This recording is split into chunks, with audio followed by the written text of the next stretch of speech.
నమస్తే, welcome to పూరా local. నేను మీ సంపత్ కుమార్.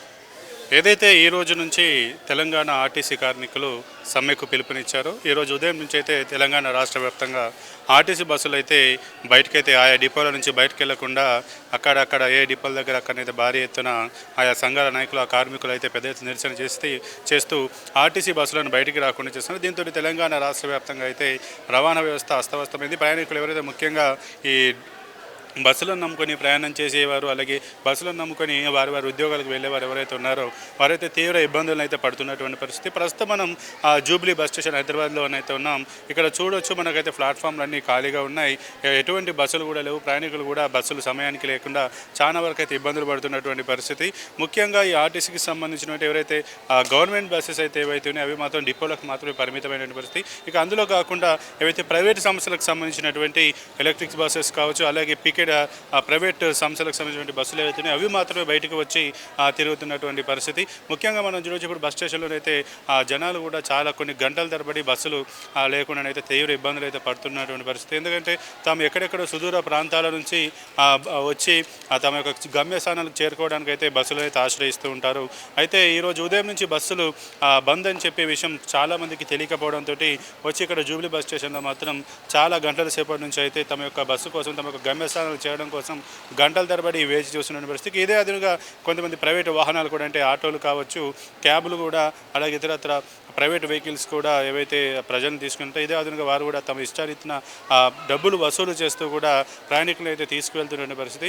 ఇక ఈరోజు తెలంగాణ రాష్ట్ర వ్యాప్తంగా ఏదైతే ఈ సమ్మె జరుగుతుంది, సమ్మె వల్ల అయితే ముఖ్యంగా సాధారణ ప్రయాణికులు అయితే ఎక్కువగా ఇబ్బంది పడుతున్నటువంటి పరిస్థితి అయితే మనకు కనబడుతూ ఉంది. ఇక ముఖ్యంగా ఏదైతే ఇక ఆర్టీసీ కార్మికుల విషయానికి వస్తే మాత్రం తమ యొక్క ప్రధాన సమస్యలు ఏవైతే ఉన్నాయో, ముఖ్యంగా ఆర్టీసీని ప్రభుత్వంలో విలీనం చేయడం, అలాగే తమ యొక్క రావాల్సిన 2 PRCలు, అలాగే తమకు రావాల్సిన బకాయిలు వీటన్నిటిని కూడా చెల్లించాలి.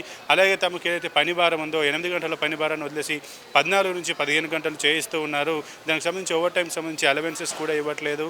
అలాగే ఈ యొక్క PRCలు కానీ, జీతాలు కానీ, అలాగే ముఖ్యంగా ప్రభుత్వంలో విలీనం చేయాలి. ప్రభుత్వంలో విలీనం చేసే తాము కూడా ఒక ప్రభుత్వ ఉద్యోగులు గుర్తించి ప్రభుత్వ ఉద్యోగులకు ఎటువంటి వేతనాలు వస్తాయో అలాంటి వేతనాలు మాకు లభిస్తాయంటూ కూడా వారైతే చెప్తూ ఈ రోజు నుంచి అయితే వారైతే సమ్మె చేస్తున్నారు. గత 42 రోజుల క్రితమే సమ్మె చేస్తామంటూ వారైతే ఏదైతే పిలుపునిచ్చారో దీనికి సంబంధించి ఒక 3-4 సార్లు కూడా ఆర్టీసీ కార్మికులకు లేబర్ కమిషన్ ఆధ్వర్యంలో చర్చలకు పిలిపించారు. కానీ ఈ యొక్క చర్చలకు ఆర్టీసీ యాజమాన్యం హాజరు కాకపోవడంతో వారైతే ఒక ఆగ్రహం వ్యక్తం చేసిన పరిస్థితి. నిన్న రాత్రి కూడా ఏదైతే TSRTCకి సంబంధించి ప్రధాన కార్యదర్శి చైర్మన్గా ఒక కమిటీని అయితే వేశారు. అధికారులను కూడా, ఎవరైతే యూనియన్ నాయకులను కూడా చర్చలకు అయితే పిలిచారు.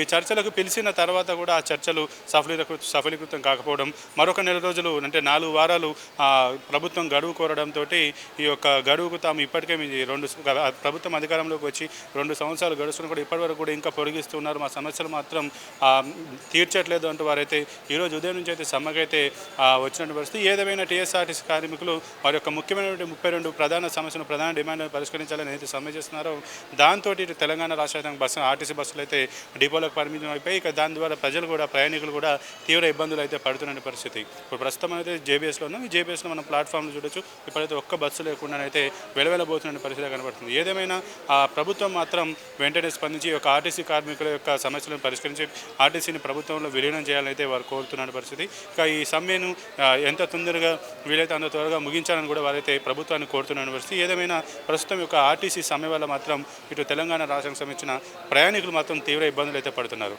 కెమెరామెన్ విజయ్తో సంపత్ కుమార్, హైదరాబాద్.